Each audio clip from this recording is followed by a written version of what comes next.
in the remote mountains of Kentucky, where the wilderness road carved its dangerous path toward the western frontier.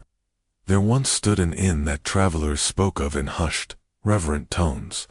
Millbrook Inn, they said, offered something no other establishment could provide, a warmth that went far beyond clean beds and hot meals. For sisters ran this mountain sanctuary, and weary men would arrive as strangers, but leave feeling like they had discovered something precious, something worth the treacherous journey back. The Cunningham sisters had a reputation that spread across 3 states. Merchants would delay their business trips just to spend extra nights at Millbrook Inn.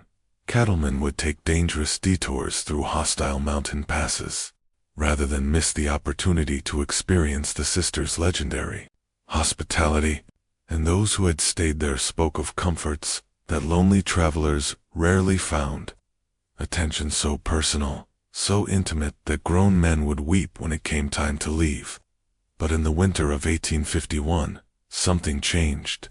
Travelers began arriving at settlements throughout Kentucky with disturbing tales. The road to Millbrook Inn, they claimed, had become littered with abandoned wagons and riderless horses. Local authorities dismissed these reports as frontier hysteria until a pattern emerged that could no longer be ignored. Dozens of men had vanished without a trace, and the last place anyone remembered seeing them was on the winding mountain path that led to the Cunningham sisters' welcoming door. Before we continue with the story of what really happened in those isolated Kentucky mountains, I need you to do something for me. Hit that subscribe button and ring the notification bell. You won't want to miss stories like this. And tell me in the comments what state are you listening from. I love connecting with listeners from across the country who share my fascination with America's buried secrets. What authorities were about to discover would reveal that the warmth travelers found at Millbrook Inn came with a price far more terrifying than anyone could have imagined. The year was 1831, when Jeremiah Cunningham succumbed to consumption, leaving behind a thriving mountain estate and 4 daughters ranging in age from 16 to 26, located in the remote highlands between Virginia's Shenandoah Valley and the Kentucky frontier. The Cunningham property sprawled across 800 acres of fertile mountain, complete with livestock, grain fields, and most importantly, a strategically positioned inn that served travelers heading west on the wilderness road. Margaret, the eldest at 26, possessed the sharp mind of a born businesswoman, and the cold, calculating nature that would later prove so deadly. Catherine, 24, had inherited their mother's ethereal beauty and an almost supernatural ability to make any man feel like the most important person in the world. Sarah, 22, shared her late mother's knowledge of mountain herbs and their various properties, knowledge that would prove far more sinister than anyone imagined. And Elizabeth, the youngest at 16, possessed an innocent charm that could disarm even the most suspicious traveler. The Cunningham estate had been built by their grandfather in 1798, when the wilderness road was little more than a dangerous trail carved through hostile territory. By 1831, it had evolved into one of the most respected stopping points for merchants, settlers, and adventurers heading toward the promise of Kentucky's bluegrass country. The main house, a substantial 2-story log structure with stone foundations, sat prominently on a ridge overlooking the valley below. The inn portion consisted of 6 comfortable guest rooms, a large common area with massive stone fireplaces, and a kitchen capable of feeding dozens. What made the Cunningham place special wasn't just its location or amenities. It was the reputation for hospitality that had been carefully cultivated over 3 decades. Travelers would speak in towns hundreds of miles away about the warmth of the Cunningham welcome, the quality of their mountain whiskey, and the comfort of clean beds after weeks on dangerous roads. Jeremiah had built something more valuable than gold. Trust the property employed a small but loyal staff. Ezra Hawthorne, a weathered mountain man in his 50s, had worked as foreman since the inn's early days. His knowledge of the mountains was encyclopedic, and his loyalty to the Cunningham Family was absolute.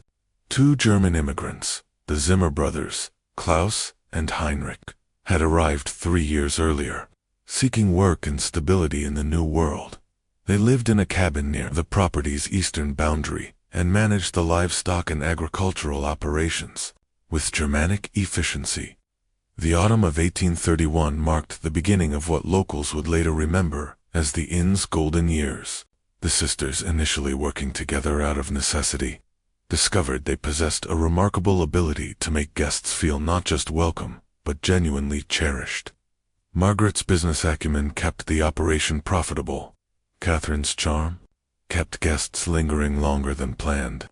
Sarah's knowledge of mountain cooking and medicinal teas enhanced their reputation for comfort, and Elizabeth's youthful enthusiasm made even the weariest traveler smile. But something darker was stirring beneath this facade of mountain hospitality. The isolation that had once protected the Cunningham family from the dangers of frontier life now provided something else entirely: privacy. And privacy for 4 young women with sharp minds and few scruples could be a dangerous thing indeed. It was a November evening in 1832 when Thomas Kellerman arrived at Millbrook Inn, and with him the first hint of the darkness to come. Kellerman was a cattle buyer from Richmond, traveling alone with a substantial purse of gold coins intended for purchases in Kentucky. He was a man of 45 years, recently widowed, with no children and few close ties. Precisely the type of guest the sisters would later learn to identify with terrifying precision. The temperature had dropped below freezing, and a light snow was beginning to fall when Kellerman's horse stumbled up the winding path to the inn. Margaret greeted him at the door with her practiced smile, noting immediately the quality of his clothes, the weight of his saddlebags, and most importantly, the loneliness in his eyes. A man traveling alone just 1 year after losing his wife was carrying more than just money. He was carrying a desperate need for human connection. "Welcome to Millbrook Inn," Margaret said, her voice carrying just the right mixture of professionalism and warmth. "I'm Margaret Cunningham, and these are my sisters. We'll make sure your stay is everything you need it to be." Kellerman's eyes brightened as he took in the warm glow of the common room, the smell of Sarah's venison stew, and the sight of Catherine arranging fresh wildflowers despite the season. This was exactly what a lonely widower needed, a place where beautiful, attentive women would treat him like family rather than just another paying customer. Over the next 3 days, the sisters provided Kellerman with an experience unlike any he'd ever encountered at an inn. Sarah's meals were restaurant-quality feasts featuring perfectly seasoned game, fresh bread, and her famous honey cakes. Margaret engaged him in lengthy conversations about business and politics, making him feel intellectually valued. Elizabeth's innocent laughter at his stories made him feel worldly and important. But it was Catherine who provided what Kellerman truly craved, the illusion of romance. On his second evening, after the other guests had retired, Catherine found Kellerman sitting alone by the fire, staring into the flames with the hollow expression of a man who had lost everything that mattered to him. She approached with 2 glasses of Sarah's special spiced rum, each warming perfectly in crystal tumblers that caught the firelight. "You seem troubled, Mr. Kellerman," she said, settling into the chair beside him with fluid grace. "Sometimes sharing a burden makes it lighter." For the next 2 hours, Kellerman found himself pouring out his heart to this beautiful woman, who listened with such genuine attention. He spoke of his late wife, Mary, of their failed attempts to have children, of returning each evening to an empty house that still smelled faintly of her lavender soap. Catherine listened with perfect sympathy, occasionally touching his hand or leaning closer with apparent compassion. "Loneliness is a terrible thing," she said softly as the fire burned lower. "But it doesn't have to be permanent." What happened next was never recorded in any official document, but Kellerman's behavior the following morning told its own story. He moved through breakfast with the satisfied expression of a man who had rediscovered reasons for living. He extended his stay by 2 additional days, despite his original urgency to reach Kentucky.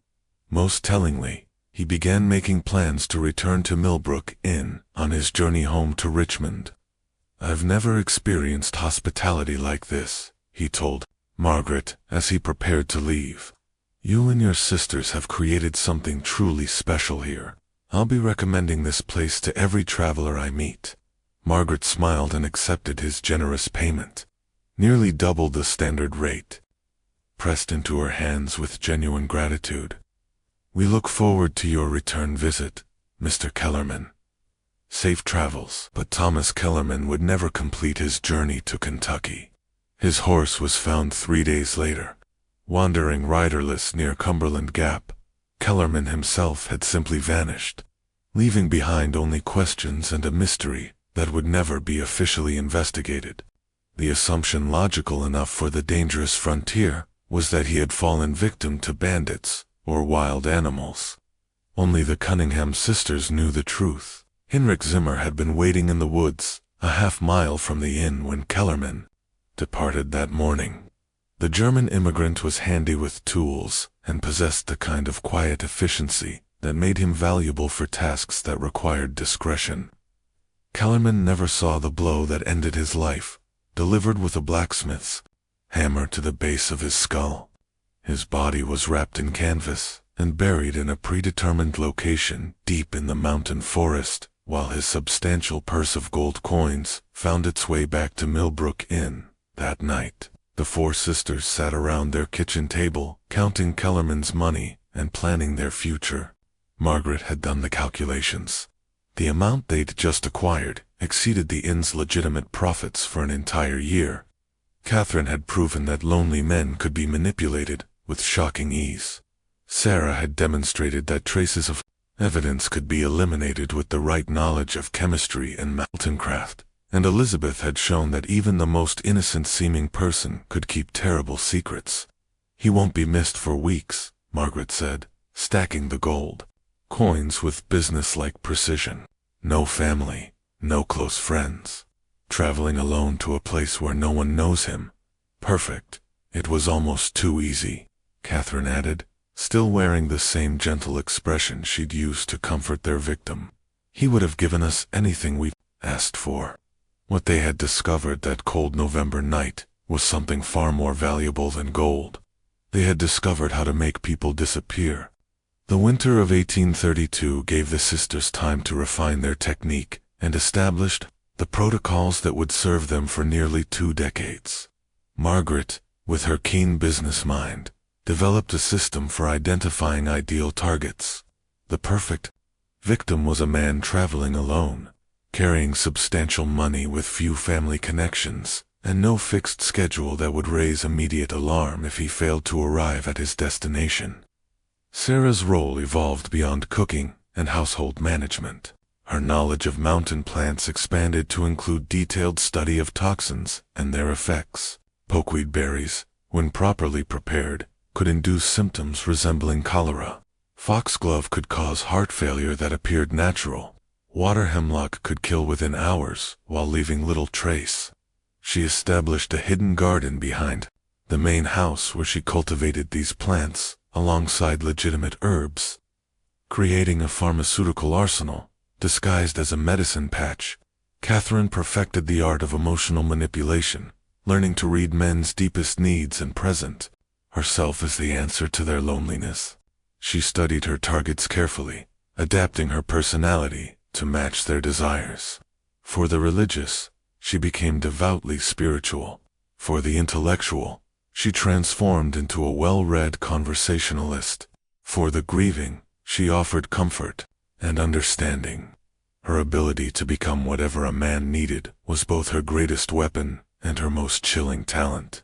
Elizabeth, despite her youth, proved crucial to the operation's success. Her genuine-seeming innocence provided perfect cover for the family's activities. Suspicious guests found it impossible to maintain their wariness around a girl who seemed incapable of deception.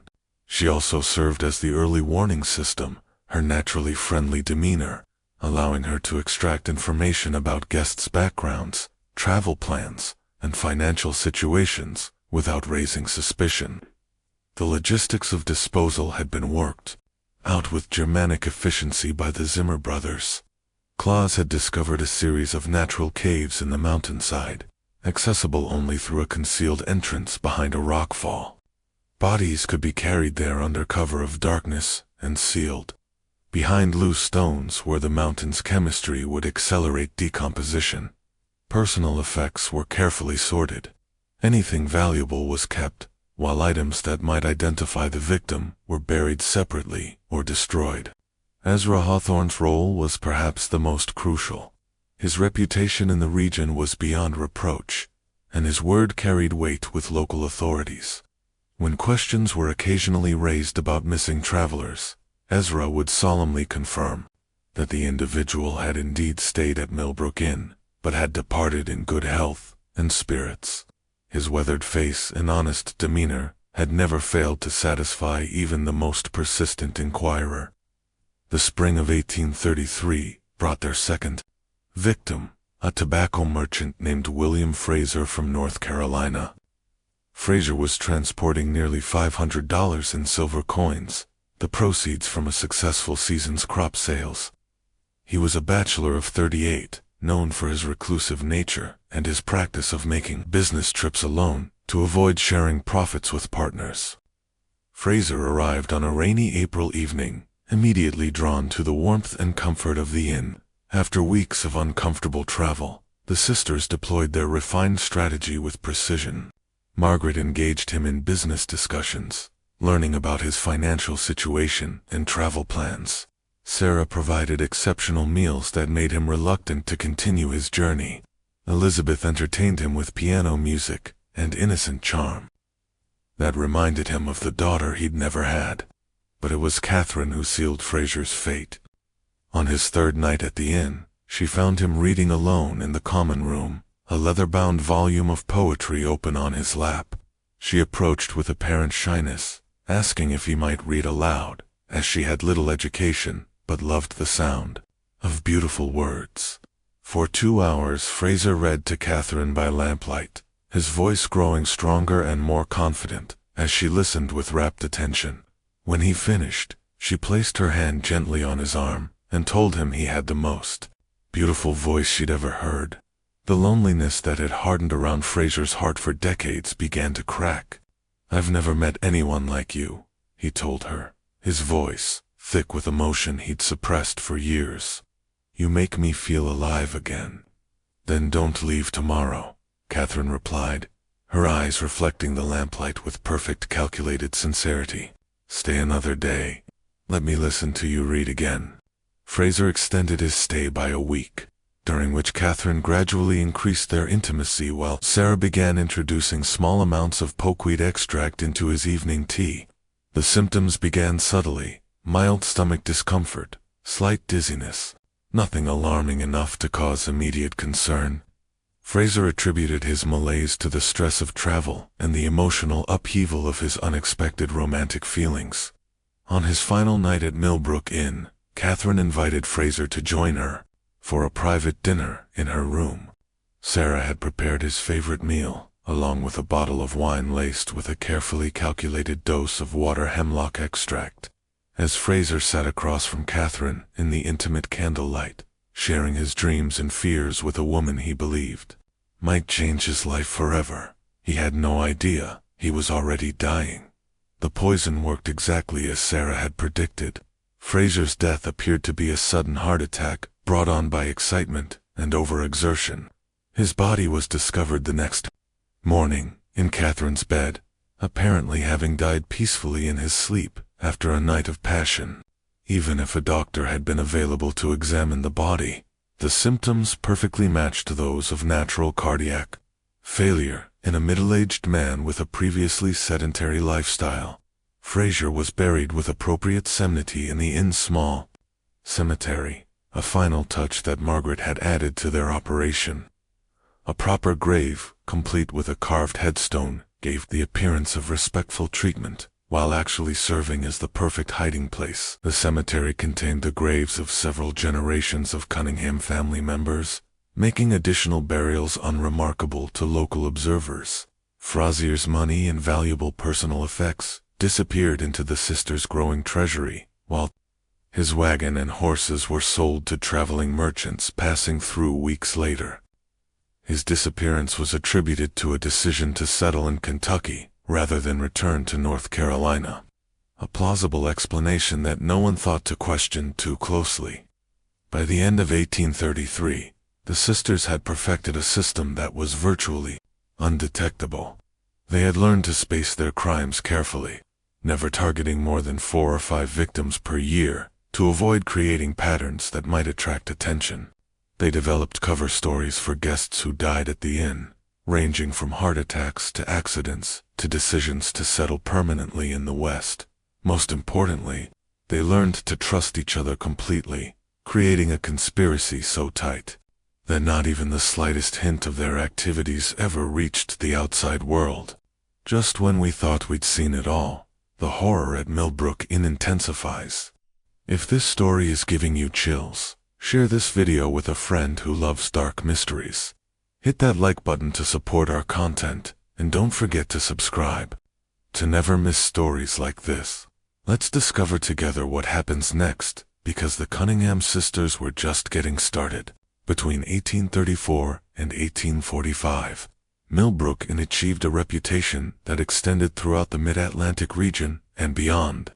Travelers spoke of it in the same reverent tones, reserved for the finest establishments in Richmond or Baltimore. The sisters had created something unprecedented, a remote mountain inn that provided luxury accommodations and service that rivaled the best urban hotels. Margaret had expanded their legitimate business operations significantly.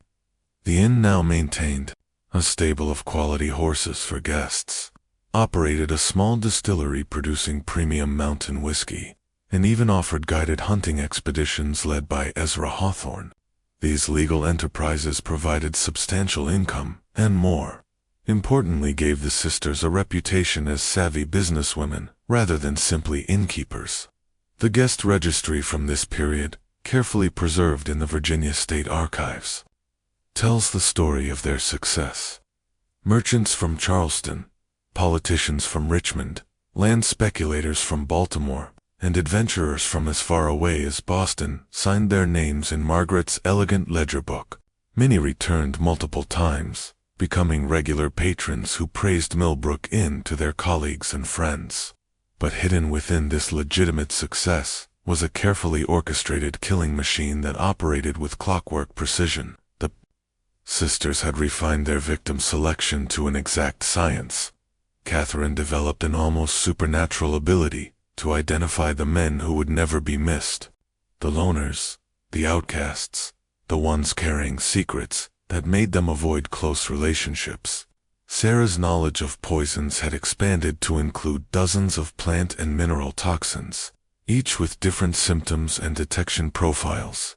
Elizabeth had learned to extract detailed personal information from guests through seemingly innocent conversation, and Margaret coordinated everything with the precision of a military operation. During these years, they claimed approximately 43 victims, the exact number later found by the railroad surveyor. Each death was carefully planned and executed according to strict protocols that minimized risk while maximizing profit. The sisters developed detailed profiles of their targets, sometimes observing potential victims for weeks before making their final decision. Consider the case of Jonathan Waverly, a land surveyor from Pennsylvania who arrived in September 1838. Waverly was conducting mapping work for the state government, a job that required him to travel alone through remote areas for months at a time. He carried surveying equipment worth considerable money, along with payment for his work and funds for purchasing land, parcels he'd identified as investment opportunities. Margaret immediately recognized Waverly as an ideal target. His work required extended absences from civilization, meaning his disappearance might not be noticed for months. His surveying activities provided a perfect cover story. He could easily have fallen victim to any number of natural hazards while working alone in dangerous territory. Most importantly, His somewhat antisocial personality meant he had few close friends who would pursue investigations if he failed to return. The sisters began their campaign immediately. Sarah prepared special meals featuring game Waverly had watched Ezra hunt, creating a connection between the food and the rugged mountain environment he found so appealing. Elizabeth engaged him in conversations about his mapping work, expressing fascination with his technical knowledge and making him feel appreciated for his expertise. Margaret discussed potential land investments with him, positioning herself as a local expert who could help him identify profitable opportunities. But it was Catherine who provided the element that sealed Waverly's fate. She approached him not as a potential romantic conquest, but as a kindred spirit who shared his love of the wilderness. She revealed an apparently extensive knowledge of mountain flora and fauna gleaned from years of careful study that actually served her poison research. She accompanied him on short surveying expeditions around the inn's property, demonstrating a comfort with outdoor life that Waverly found irresistible. "I've never met a woman who understood the mountains the way you do," Waverly told her during one of their excursions, his professional reserve finally cracking. "Most people see only wilderness, but you see the beauty and the order underneath." "I've lived here all my life," Catherine replied, stepping closer to him as they stood on a ridge overlooking the valley. "The mountains have taught me things that books never could. Things about life, about death, about the balance between them." Waverly extended his planned 2 days stay into 3 weeks, ostensibly to conduct more thorough surveying work in the area, but actually, because he had fallen completely under Catherine's spell. During this time, Sarah gradually introduced increasingly potent toxins into his food, creating symptoms that mimicked the early stages of mountain fever, a genuine hazard that had claimed the lives of several surveyors in recent years. The poison Sarah used for Waverly was her own innovation, an extract from destroying angel mushrooms that produced liver failure over the course of several days. The symptoms perfectly matched those of mountain fever, and even an experienced doctor would have been unlikely to distinguish between the two conditions. Waverly's death appeared to be a tragic but entirely predictable occupational hazard. His surveying equipment was sold to a merchant in Kentucky, while his detailed maps became part of Margaret's growing collection of intelligence about the region's geography and resources. His body joined the others in the sealed mountain caves, while his name was added to the local records as another victim of the dangerous frontier lifestyle. The brilliance of the sisters' operation lay not just in their killing methods, but in their ability to maintain the illusion of respectability. They attended church services in the nearby settlement of Millbrook, contributed generously to community causes, and maintained friendships with local families. Margaret served on the board of the Regional Merchants Association, while Sarah provided medical assistance to neighboring farms during times of illness.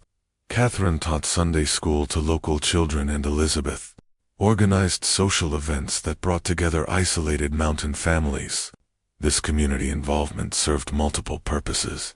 It provided them with alibis and character witnesses for times when questions might be raised about missing guests. It gave them access to information about travelers passing through the region.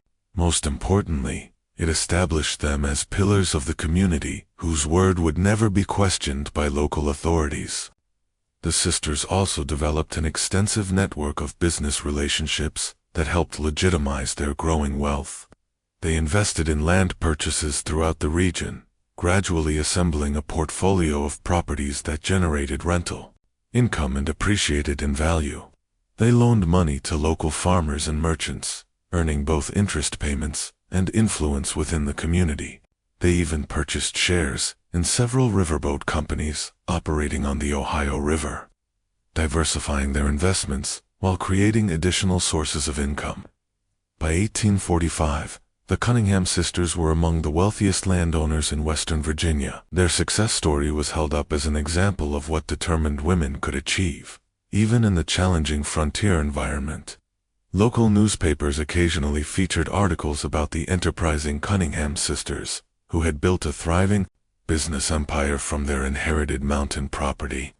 But beneath this facade of legitimate success lay the carefully concealed bones of more than 40 men who had made the fatal mistake of accepting the sisters' hospitality. Each death had added to their wealth and refined their methods, creating a cycle of murder and profit that seemed impossible to stop or detect. The isolation that had initially protected them from discovery now provided something even more valuable: the perfect environment for their predatory activities. Millbrook had become a spider's web, beautiful and inviting on the surface, but deadly to anyone who became entangled in its strands. The beginning of the end came not from law enforcement or suspicious relatives, but from an unexpected source, one of their own employees. Heinrich Zimmer, the younger of the 2 German brothers, had been growing increasingly unstable since a hunting accident in the fall of 1849 that left him with chronic pain and a dependence on lordom for relief. Heinrich had always been the more sensitive of the Zimmer brothers, and the years of participating in the sisters' crimes had taken a psychological toll that his brother, Klaus, either ignored or failed to recognize. The lordom, initially prescribed by Sarah for legitimate pain relief, had gradually become Heinrich's escape from the guilt and nightmares that plagued his sleep. But addiction brought its own problems: paranoia, mood swings, and a tendency to loose talk that made him increasingly dangerous to the operation.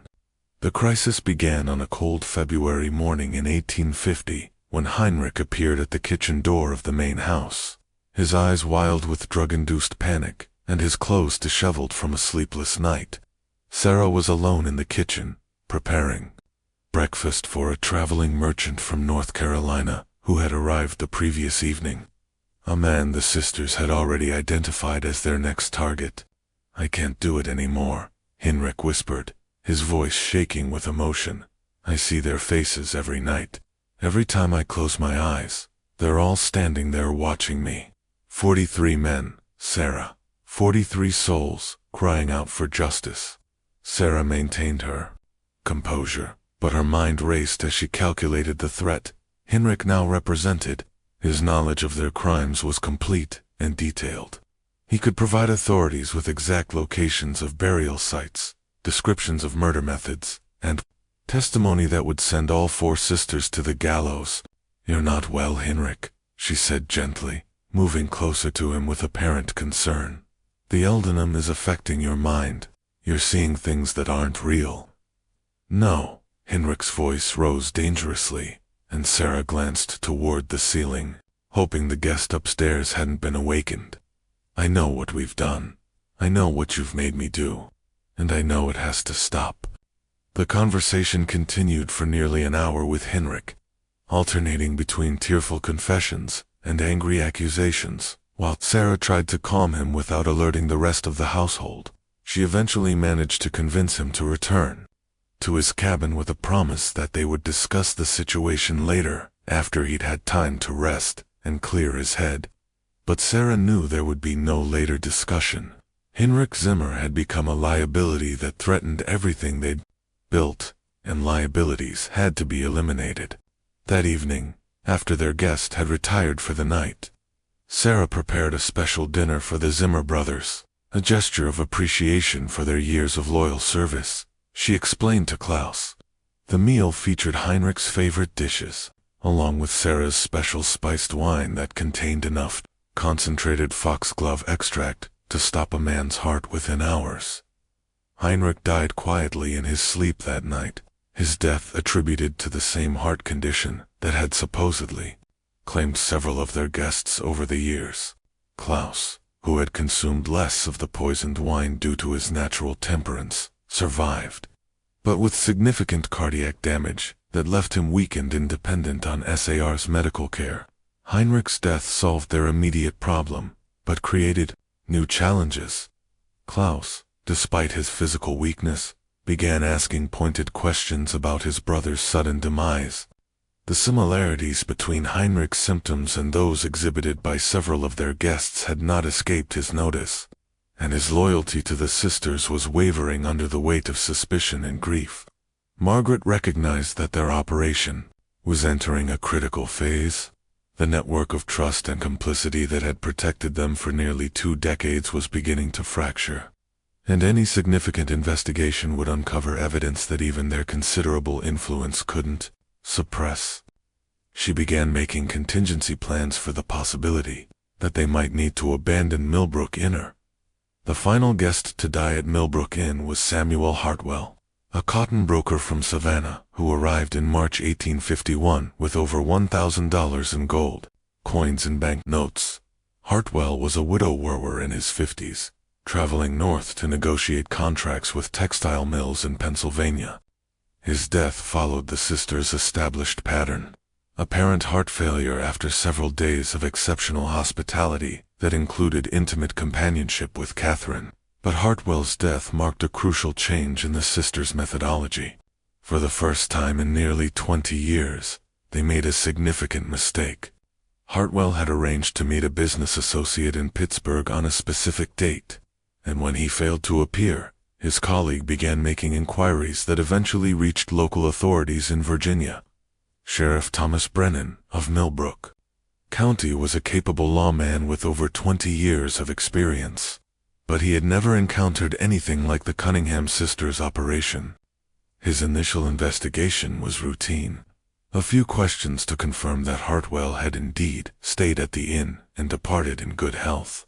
Margaret and Ezra provided their usual testimony, supported by carefully maintained guest records that showed Hartwell's departure date and intended destination. But Brennan was more persistent than previous inquirers, and his investigation began uncovering small inconsistencies in the sisters' story. A blacksmith in the next county remembered shoeing a horse that matched the description of Hartwell's mount, but several days after the businessman was supposed to have passed through the area, a merchant recalled purchasing supplies from someone who resembled Hartwell. But again, the timing didn't match the official departure date from Millbrook Inn. These discrepancies were minor and might have been explained by any number of innocent factors, but they were enough to plant seeds of doubt in Brennan's mind. He began looking more closely at other missing persons cases involving travelers who had last been seen in the Millbrook Inn area, and the pattern that emerged was deeply troubling. Sheriff Brennan's investigation accelerated rapidly once he began examining the broader pattern of disappearances around Millbrook. In his review of county records revealed that over the past 20 years, at least 15 different missing persons cases had involved travelers who were last confirmed to be staying at the Cunningham property, while individual cases could be explained by the various hazards of frontier travel. The statistical clustering was impossible to ignore. Brennan was careful not to alert the sisters to his investigation, conducting his inquiries discreetly and avoiding direct contact with anyone connected to the inn. His breakthrough came when he interviewed Klaus Zimmer during one of the German immigrants' rare trips to town for supplies. Klaus, still grieving his brother's death and increasingly suspicious about the circumstances surrounding it, proved more talkative than usual. "My brother Henrik. He was troubled before he died," Klaus told Brennan during what appeared to be a casual conversation outside the general store. "He spoke of things that kept him awake at night. The mountains hold many secrets, Sheriff, and not all of them should stay buried." This cryptic statement might have meant nothing to a less experienced investigator, but Brennan recognized the signs of a man struggling with dangerous knowledge. "Pair refreshments for the officers." While Elizabeth seemed confused and frightened by the accusations being leveled against her family, but their practiced performances couldn't conceal the physical evidence that 20 years of murder had left behind. The search of the main house revealed several items that clearly belonged to missing travelers. A distinctive silver pocket watch engraved with Samuel Hartwell's initials, a leather portfolio containing business documents belonging to Thomas Kellerman, and a collection of personal letters and photographs that represented dozens of different victims. More damning still was Sarah's carefully maintained garden of poisonous plants, which included several species that had no legitimate medicinal applications. Her collection of books on botany and chemistry revealed an expertise in toxicology. That went far beyond the knowledge required for normal household remedies. Hidden in her private room, investigators found detailed notes describing the effects and dosages of various plant toxins, along with records that clearly corresponded to the deaths of specific guests. The discovery of the burial caves was the final piece of evidence needed to confirm the scope of the sisters' crimes. Klaus, facing charges as an accessory to murder, led investigators to the concealed entrance behind the rockfall, inside the caves. Exactly as the railroad surveyor would find them months later, were the skeletal remains of 43 men, along with personal effects worth thousands of dollars. Each skeleton told its own story of violent death. The puncture wounds, found at the base of several skulls, indicated that some victims had been killed quickly with sharp instruments, likely while they were unconscious from poison or alcohol. Others showed signs of strangulation or suffocation. A few appeared to have died from poison alone, their bones showing the chemical changes associated with heavy metal toxicity. The trial of the Cunningham sisters became one of the most sensational legal proceedings in Virginia history. Newspapers throughout the country covered the case, fascinated by the story of 4 women who had operated one of the most successful criminal enterprises in American history. The prosecution, led by Commonwealth Attorney Daniel Hutchinson, presented overwhelming evidence of a conspiracy that had lasted nearly 20 years and claimed more than 40 lives. Margaret maintained her innocence throughout the proceedings, claiming that any evidence found at the inn had been planted by enemies, seeking to destroy their family's reputation. Catherine broke down completely during her testimony, alternating between denials and tearful confessions that implicated all 4 sisters in the murders. Sarah refused to speak at all, maintaining a stoic silence that many interpreted as an admission of guilt. Elizabeth, the youngest and most sympathetic defendant, claimed to have been coerced by her older sisters and begged for mercy from the court. The defense strategy focused on the isolation and vulnerability of 4 orphaned women trying to survive in a dangerous frontier environment. The sisters' attorney, Marcus Fairfield, argued that they had been driven to desperate measures by circumstances beyond their control, and that their youth and gender should be considered as mitigating factors in their sentencing. But the overwhelming evidence and the shocking scope of their crimes made any sympathy difficult to sustain. The jury deliberated for less than 3 hours before returning guilty verdicts for all 4 defendants on multiple counts of murder. In the first degree, the sentencing was swift and final. Margaret, Catherine, and Sarah were condemned to hang, their execution scheduled for October 12, 1851. Elizabeth, largely due to her age at the time the crimes began and her apparent cooperation with authorities, received a sentence of life imprisonment without possibility of parole. The executions were carried out as scheduled on a gray October morning, with hundreds of spectators gathering to witness the end of the Cunningham sisters' story. Margaret faced her death with the same cold composure she had shown throughout the trial, offering no final words of remorse or explanation. Catherine and Sarah stood together on the scaffold, holding hands as the noose were placed around their necks, their final moment of sisterly solidarity, a stark contrast to the calculated cruelty they had shown their victims. Elizabeth Cunningham was transported to the Virginia State Penitentiary in Richmond, where she would spend the remaining 37 years of her life. Prison records indicate that she maintained her innocence until her death in 1888, claiming repeatedly that she had been a victim of her sister's manipulation rather than a willing participant in their crimes.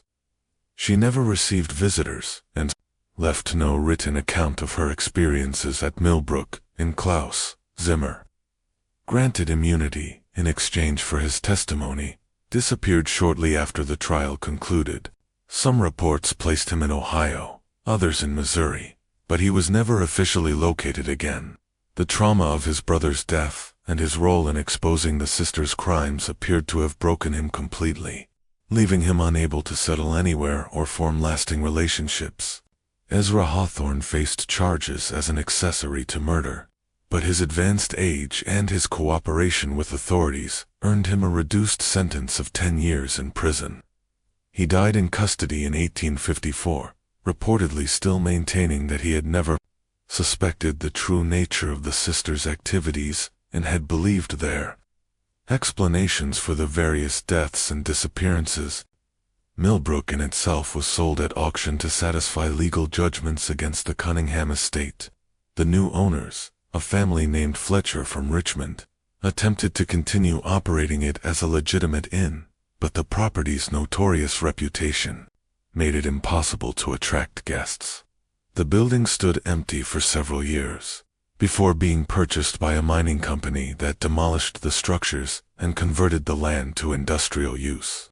The copper mine where the victims' remains were discovered was permanently sealed by order of the court with a simple stone marker erected to commemorate the 43 men who died at Millbrook. In the marker, which still stands today, according to local historical societies, bears only the inscription, "Here lie unknown travelers 1830 to 1851. May they find the peace in death that was denied them in life." The case had far-reaching implications for inn and hotel regulation throughout Virginia and neighboring states. New laws were enacted requiring more detailed guest registration procedures, mandatory reporting of guest deaths to local authorities, and regular inspections of establishments serving travelers. The Cunningham laws, as they became known, remained in effect well into the 20th century. Perhaps most significantly, the Millbrook case became a cautionary tale about the dangers of isolation and the potential for evil to flourish in places far from civilized oversight.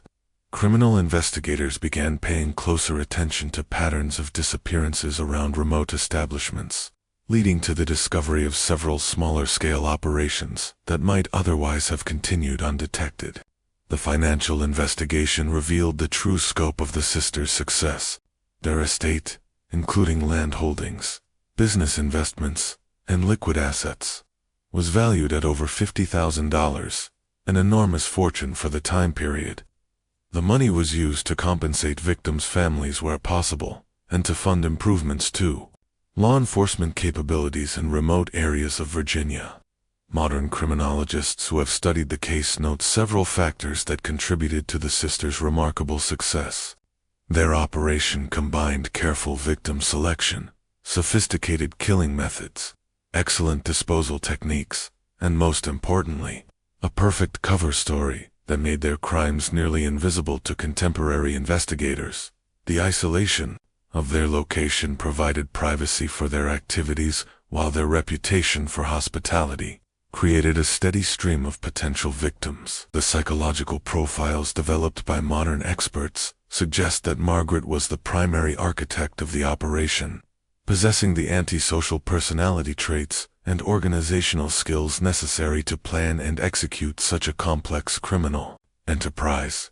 Catherine likely suffered from what would now be recognized as borderline personality disorder, making her capable of forming intense but ultimately meaningless emotional connections with victims.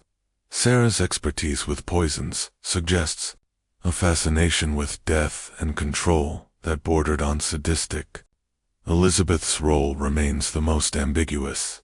Whether she was a willing participant or a coerced accomplice may never be definitively determined. What makes the Millbrook case particularly chilling is how easily it could have continued indefinitely had Heinrich Zimmer not suffered his psychological breakdown, or had Sheriff Brennan been less persistent in his investigation. The sisters might have continued their activities for decades longer. The randomness of their ultimate discovery serves as a reminder that many historical crimes may have gone completely undetected, their perpetrators taking their secrets to unmarked graves. The story of the Cunningham sisters also highlights the vulnerability of travelers in the pre-industrial era, when communication was slow and transportation was dangerous. A man could disappear between two towns and not be missed for months, if ever. The sisters exploited this vulnerability with ruthless efficiency, turning the hospitality industry itself into a weapon against the lonely and isolated. Local folklore in Western Virginia preserved distorted versions of the Millbrook in story for generations. Some tales portrayed the sisters as victims of circumstance who were driven too desperate measures by poverty and isolation. Others transformed them into supernatural entities who lured victims through magical means rather than simple manipulation. The truth, as revealed by court records and contemporary accounts, is both more mundane and more terrifying than any ghost story. The physical location of Millbrook, a source of local superstition well into the 20th century. Hunters and hikers reported finding unusual artifacts in the area: old buttons, pieces of clothing, rusted metal objects that might once have belonged to the sisters' victims. Whether these discoveries were genuine relics, or simply the products of overactive imaginations influenced by the location's notorious history, remains unknown. Several attempts were made over the years to locate additional burial sites that might contain victims who were disposed of through other methods. Ground-penetrating radar surveys conducted in the 1980s identified several soil anomalies consistent with unmarked graves, but legal and ethical considerations prevented extensive excavation. The possibility remains that the 43 victims found in the mine represent only a portion of the sisters' total kill count. The Cunningham case file, housed in the Virginia State Archives, continues to attract researchers and amateur historians, fascinated by one of America's most successful serial killing operations. The detailed records kept by Margaret Cunningham, combined with Sarah's botanical notes and the physical evidence recovered from the property, provide an unusually complete picture of how such crimes were planned and executed in the 19th century. This mystery shows us how easily evil can hide behind a facade of respectability, and how isolation can provide the perfect cover for the most heinous crimes. The story of the Cunningham sisters serves as a reminder that monsters don't always look like monsters. Sometimes they look like charming hostesses offering weary travelers exactly what they need most. What do you think of this story? Do you believe everything was revealed, or might there be more secrets buried in those Virginia mountains? Leave your comment below and tell me what you think really happened at Millbrook Inn. If you enjoyed this tale and want more horror stories like this, subscribe, hit the notification bell, and share with someone who loves mysteries. The past is full of dark secrets waiting to be uncovered, and I'll be here to help you discover them. See you in the next video, where we'll explore another chapter from America's hidden history of terror.